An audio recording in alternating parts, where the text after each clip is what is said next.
everyone. To introduce myself, my name is Anastasia Stulova. I work on OpenCL compiler at ARM, and I will be presenting a novel C++ programming approach for OpenCL that has been started a little bit more than a year ago. This is a community-driven project consisting of open source software contributors, in particular from Clang and LLVM project, and vendors within Khronos as well.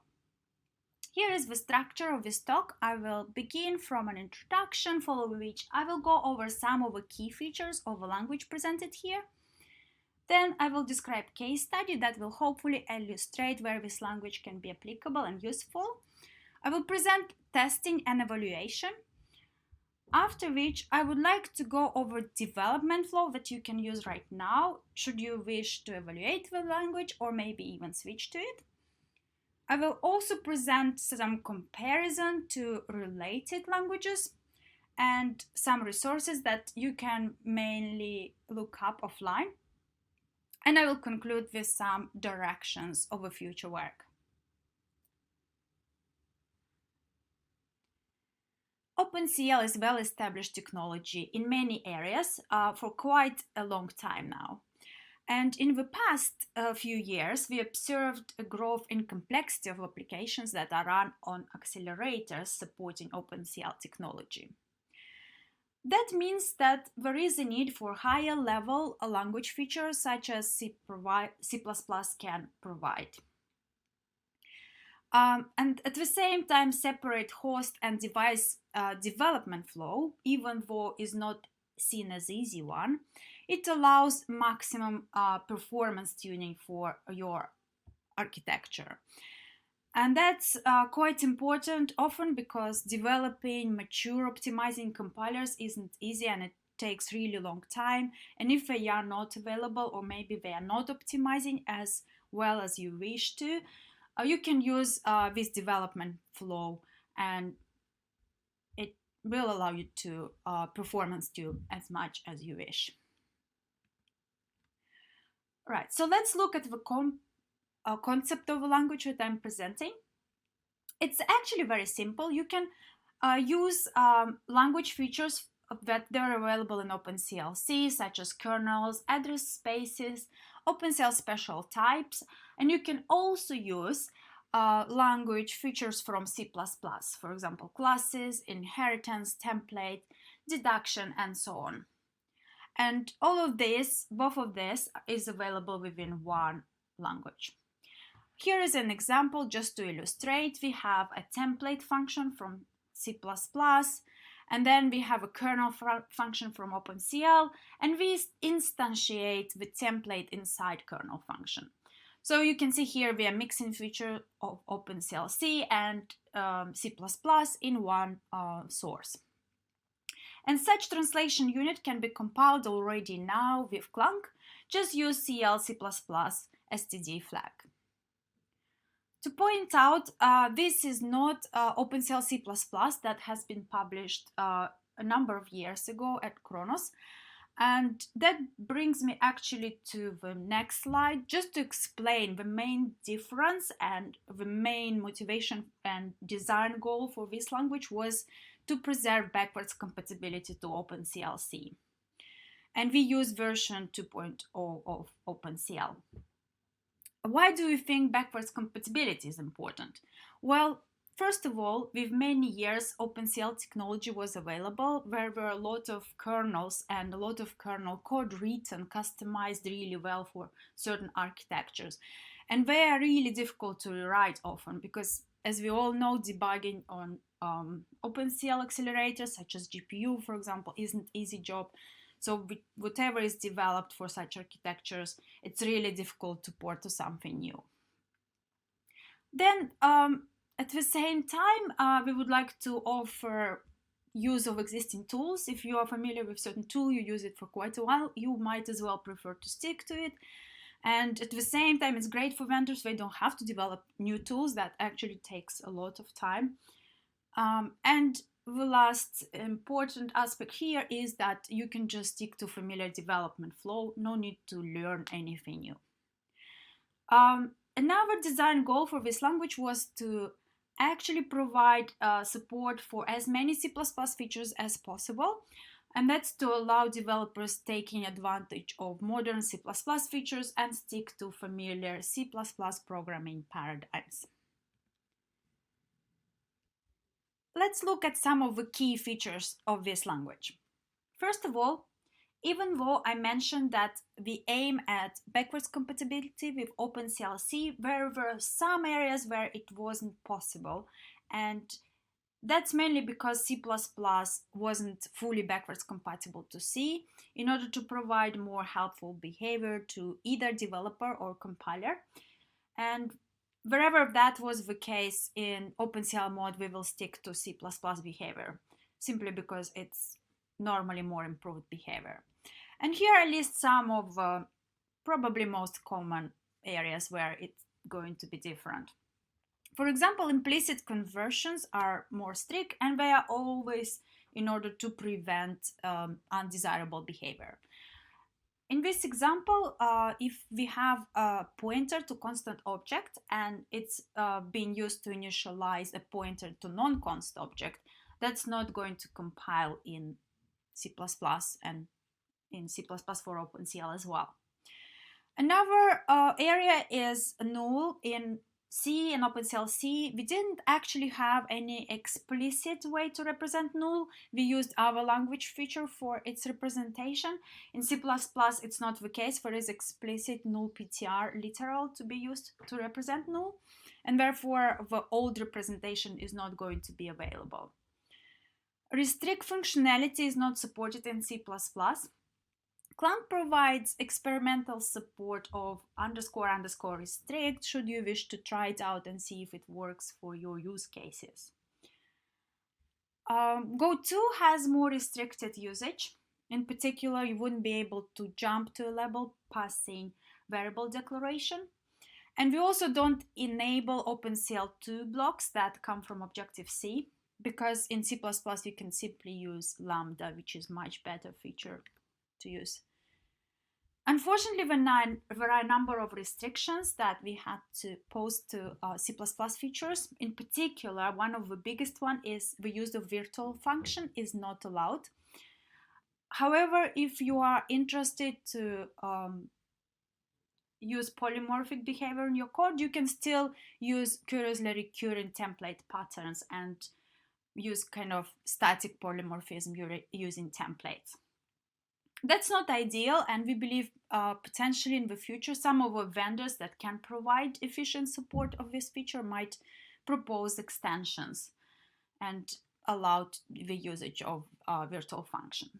We don't allow using exceptions, and there is also no runtime type information available, therefore dynamic cast of type ID wouldn't work.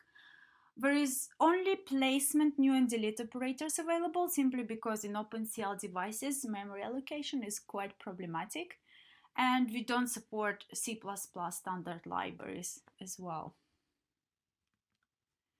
We aim at improving OpenCL C features, and in particular, we added variadic macro support.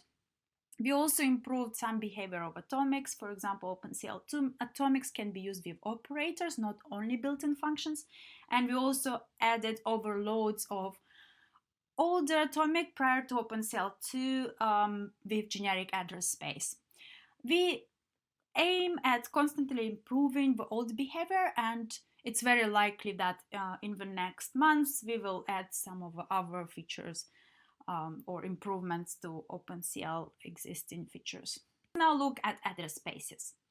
In C++, there are abstractions that are specialized. For example, classes and objects. Let's look how this concept works in memory segmented architecture, such as OpenCL, where you will find different address spaces. Here is one example where, let's say, we are creating objects of certain class in different address spaces. And then, supposedly, we would like to invoke certain member function of this class.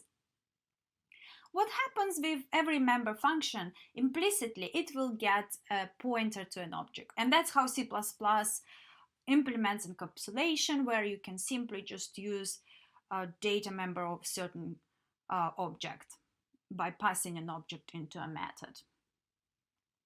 Right, so how can we give to this object parameter an address space? Because in OpenCL we actually have to provide address space to absolutely every object. So that has to be done for implicit object parameter as well. There is no exception here. Just remember there are a number of complications. For example, class declarations are parsed ahead of object instantiation, so we don't actually know ahead of time in what address spaces this class is going to be created. And we also define member function in separate translation units from where we actually instantiate objects.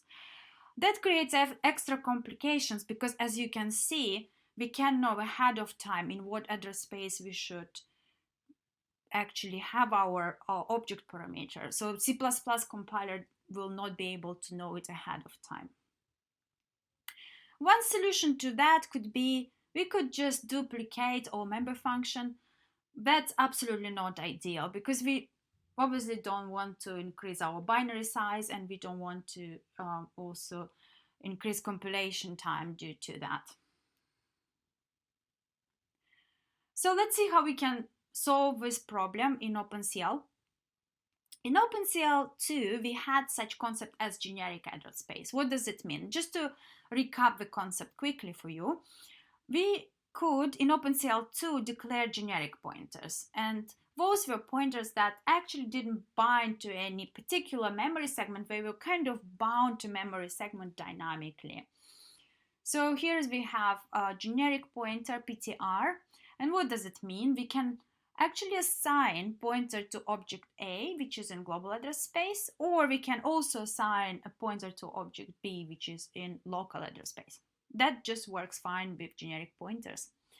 And this concept plays really nicely with C++ abstractions. We are going to use it as much as we can. Apart from there is one case of constant address space that isn't convertible to or from generic, and therefore we will have to do something else there. I'm going to explain it on the next slide. Let's come back to our example. Let's say we declare this class, my class, and here is how we declare it. We have a member function do something. What does it mean? Remember, we are adding this implicit pointer to object parameter this, and right now this pointer or pointy of this pointer more specifically will be in generic address space. Now we also declare to copy constructor here, and second copy constructor is actually qualified with local address space. What does it do?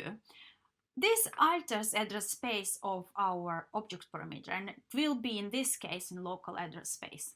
In the previous line where we don't have any address space qualifier, it will be in generic address space, all normal here. Let's look at our object creation. C1 is created without any parameters passed into constructor, and that means we will use a default constructor. We haven't actually declared it in our class, but that's okay because C++ compiler will generate it for us implicitly. And that's the prototype that we are providing here. That's an implicit prototype generated by compiler, and it will use generic address space here. Because it is a generic address space object that has to be passed, we will have to cast the pointer to C1 to generic address space from global address space before we pass it into the constructor. Now let's look at line 9 where we are creating object in local address space, but we are passing a previously created object C1. That means we will be using copy constructor here, and we have two overloads. And from these two overloads, we will be using second one here. Why? Because it's the most exact matching overload. C++ will try to avoid adding conversion, and therefore here we can use local address space to avoid converting our object parameter pointer. Then we are calling member functions. Because remember, the prototype is using generic address space, we will have to address space cast from global and local to generic address space before we actually pass object to do something, member function. Just to come back to constant address space, as I mentioned on the previous slide, it's not possible to convert it to generic or from generic. And therefore, if we are to use member functions with constant address space object, we have to provide overloads of constant address space of this member function explicitly. Just to conclude this topic and describe a number of other rules. As for default address space, the logic simply follows OpenCL 2.0. For example, references inherit rules from pointers. They will be in generic address space by default. Static data member will be in global address space. There will be no deduction of address space for non-pointer and non-reference dependent types in template parameters. There is no deduction of address space in decal type expression or alias declaration. Lambdas can be qualified by an address space, and here is an example provided to illustrate the syntax. We also added special address space cast operator to allow casting pointers or references in different address space correctly. There are a lot more rules described in the official documentation. You are really welcome to have a look. It's possible to find it in following this URL. Global variables are shared among kernels, and therefore constructors and destructors of such variables have to be executed before any kernel starts execution or after all kernel starts execution, and therefore they can be actually used or included at the boundaries or together with kernels. What does it mean? We had to convert the standard C++ initialization step to a kernel function. That simply means it can be included regularly from the host. Because in OpenCL 2 drivers we don't have any specific API to do that, it has to be done as a manual step. And there is description of what Clang generates provided if you follow this URL here. And that hopefully helps you to understand what you can do manually in order to accomplish this step. For the destructors, it's a little bit more complicated because what currently C++ generates isn't really compatible with OpenCL execution model. There is some bigger change needed here, and therefore it's still work in progress. Potentially you won't find it as a big limitation right now because the time we destroy all the object is basically the same time as we destroy the program context, and therefore we believe there is not much useful logic that you can actually put in there. Just a few words about kernel function in C++ mode, because kernel function is referred to from the host using CLCreate kernel API, and we pass the name of a kernel in this API. The name of kernel function has to be preserved in the binary to be able to query it. Therefore, we should disallow certain C++ features that lead to modification of original name, and that is called mangling of functions. Kernel function, therefore, can be overloaded. It can be used as template or member function either. So it just behaves as if it would be with C linkage type.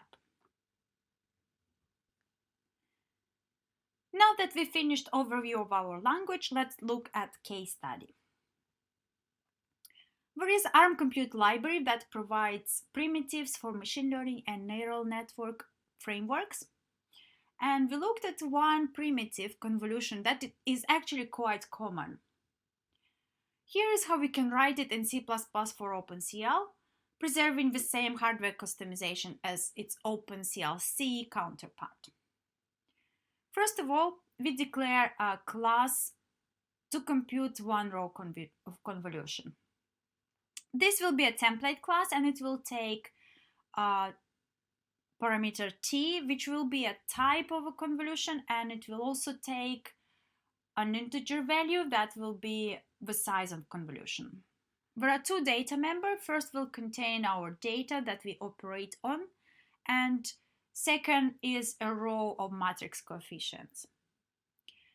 We also have a member function that is a template, and the template parameter here is a step of convolution. This template function will be specialized for the concrete number of steps. And the reason why we do it here is to provide static behavior and preserve the maximum customization and the same performance as OpenCL C implementation.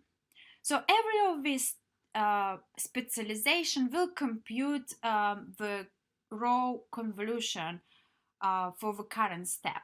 So if we are looking at step number 8, what we will do, we will perform multiplication for the current step using the element 8 from our coefficient matrix and vectors visual from our data. By the way, because our data here always have 16 elements unsigned car type, we will be casting it to the desirable type of a convolution operation. Then after we perform this multiplication, we simply add what has been computed on the previous step. So what we do here, we are just computing it recursively, and we will continue doing so until we reach step 0, at which we don't have anywhere to recurse to, and we will just compute our multiplication and return the result.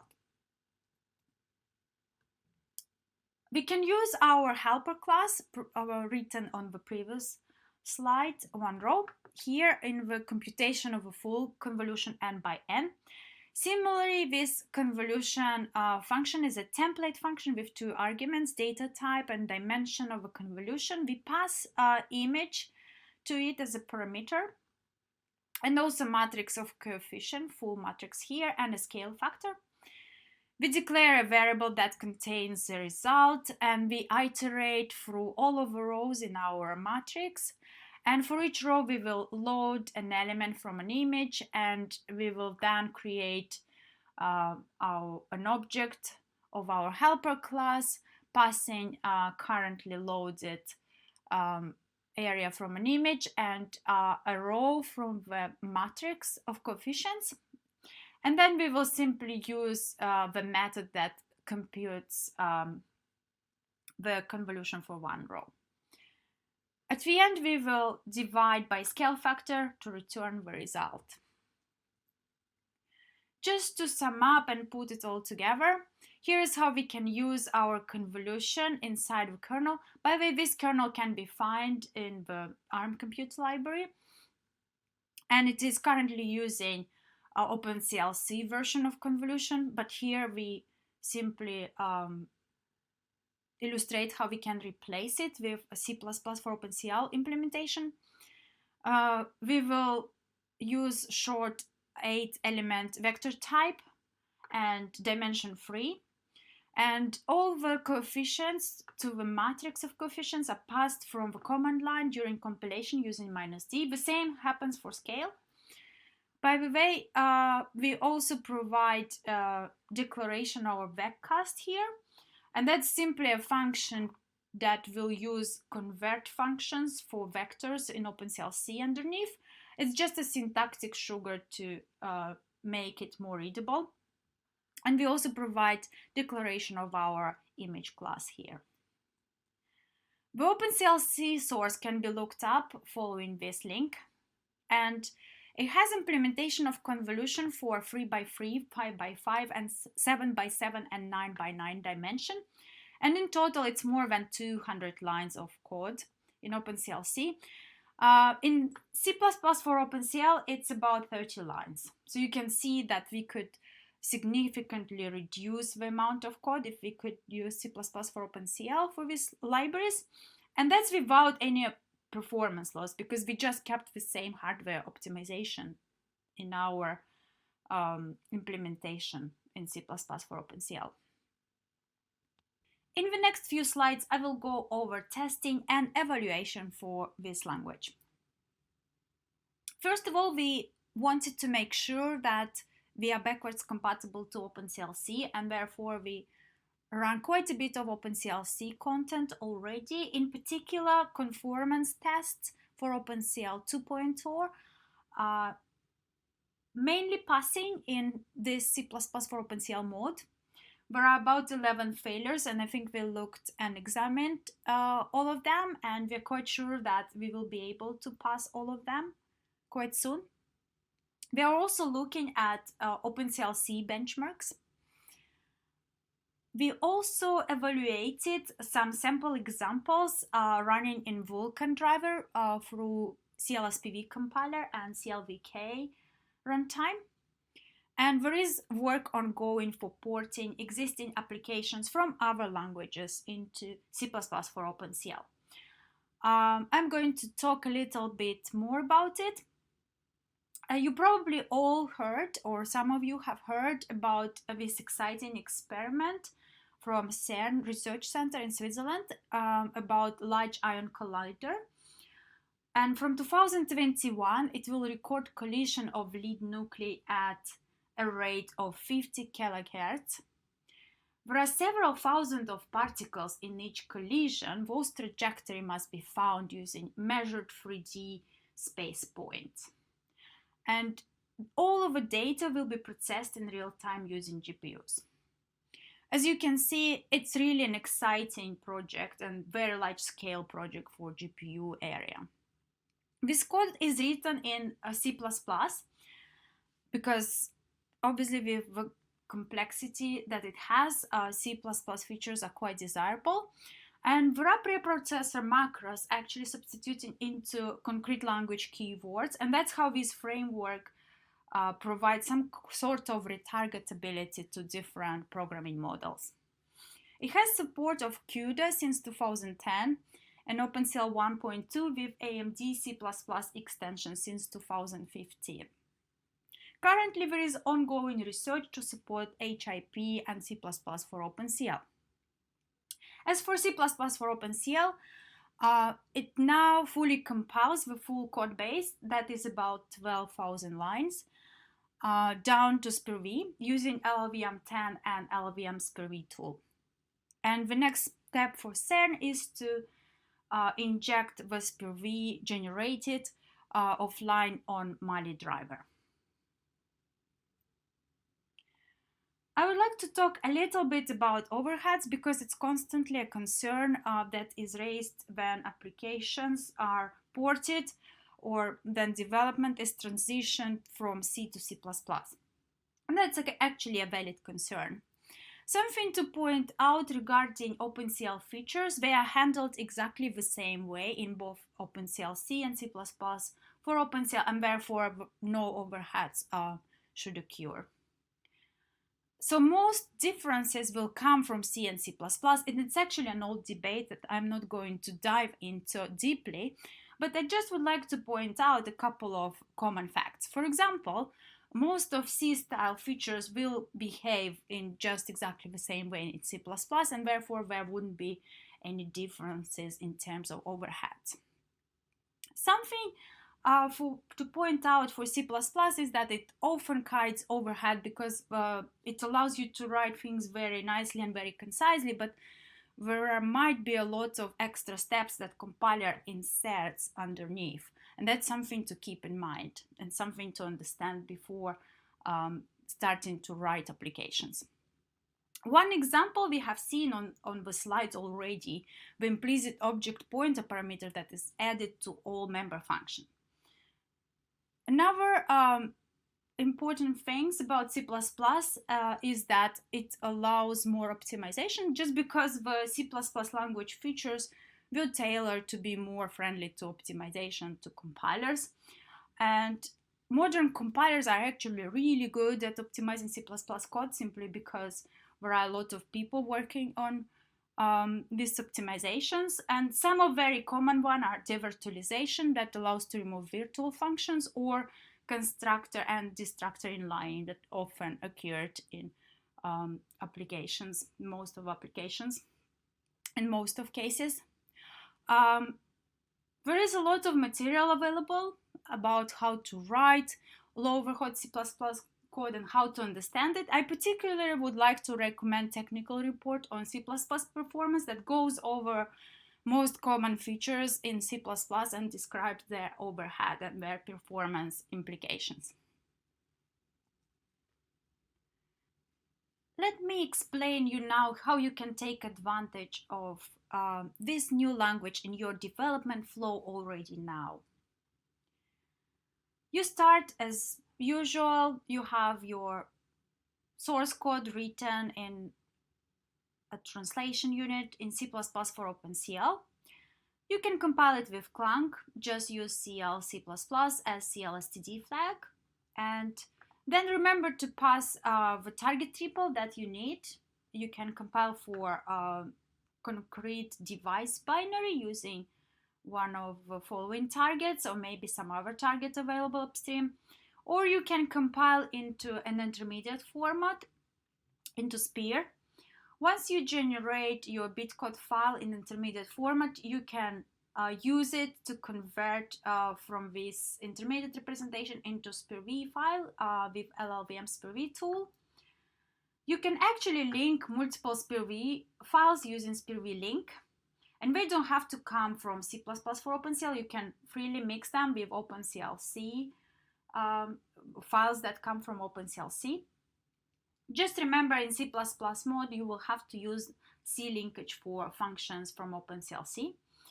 And once you link your final binary, either in intermediate SPIR-V format or in device machine binary, you can simply load them using normal CL create program with IL or CL create program with binary API function in your host application or in your host side. And then you can, once you're done with writing your host code, you can compile it down to host machine binary and execute it in OpenCL driver version 2.0 or higher. Just to remind, a global constructor and destructors are to be handled manually for the moment, but we expect that in the future extensions will be proposed that will ease the development from this manual extra step. Now I will go over some of the related languages and present a comparison. That's mainly to position C++ for OpenCL, but also maybe to guide the choice of your language if you are interested to switch or explore something new. There are a number of criteria that I have here for the comparison, in particular the vendors that support language, how the performance tuning for hosted devices is done, how compilation is done, and how the source is written, whether it's a separate host and device or combined single source, and then what's the style of the development flow as the last item here. So let's start from C++ for OpenCL. The idea is that just as OpenCLC, multiple vendors can support this language, and the performance tuning between host and device is done fully manually for any architecture really. The compilations is also done in separate phases, and it's not single source, and development flow is just regular OpenCL style development. For SYCL, similarly, multiple vendors can support this, and the performance tuning is expected to be done by the compiler, but there is also possibility to manually performance tune. The compilation phases in open source implementation currently, they are separate, but there are also commercially available SYCL compilers, and I'm not aware how exactly it's done there. It's single source, and the development flow is quite similar to regular use of C++ libraries and metaprogramming. If you are used to this style, then this model will be quite familiar to you. For CUDA, CUDA is for NVIDIA architectures, and the performance tuning is expected to be done by the compiler. Not entirely clear about compilation, but likely it happens in mixed, separate, and combined phases. It's single source, and the development flow is as for any C++ dialect. HIP is similar to CUDA. The main difference is it supports multiple vendors, and current open source implementation compiles host and device separately. Metal shading language is quite similar to C++ for OpenCL. The main difference is that it's customized and tailored to Apple architectures. Next, I would like to present some of the key resources for your offline reading mainly.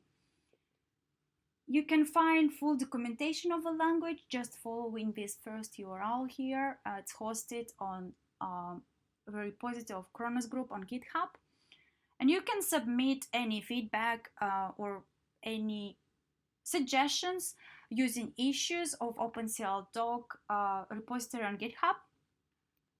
By the way, just to point out, you can provide feedback not necessarily just to C++ for OpenCL, but any other specification or publicly available document from Khronos. We are very happy to receive your feedback. If you are interested to look up information about support of this language in Clang, just check this section of the Clang user manual. And we also have this special OpenCL support page where we describe the implementation status and what's being planned for the near future as well. You can report any bugs or missing functionality using regular LLVM Bugzilla. Let's talk a little bit about future work. This is likely the plan that the community will stick to for the next few months. First of all, we would like to complete implementation in Clang. That will be either missing features or bugs. We also aim to finalize documentation as soon as possible, and particularly making sure we keep it coherent with what is implemented. The biggest milestone for us will be supporting C++ libraries. We actually don't have any clear directions at the moment, but hopefully we will be able to provide something similar to C++ standard libraries. Testing is never-ending story, and that's where we really welcome volunteers. And at the end, we also aim to provide more support to application developers as well. In the conclusion, I would like to point out that has been a great example of community project, and I would like to acknowledge here some of the indirect contributors, for example, John McCall from Apple, for invaluable feedback and reviews. I don't think we would be able to work out the details of address spaces in C++ without his help. I would like to thank David Rohr from CERN for testing and submitting so many bugs and providing very useful suggestions on the directions of language features, and also for being so patient while waiting for us fixing bugs all these months from very early time when we just committed a few patches only. And I would like to thank OpenCL working group at Khronos for supporting the idea and hosting the documentation of their website. Thank you very much, and I hope you found this talk useful.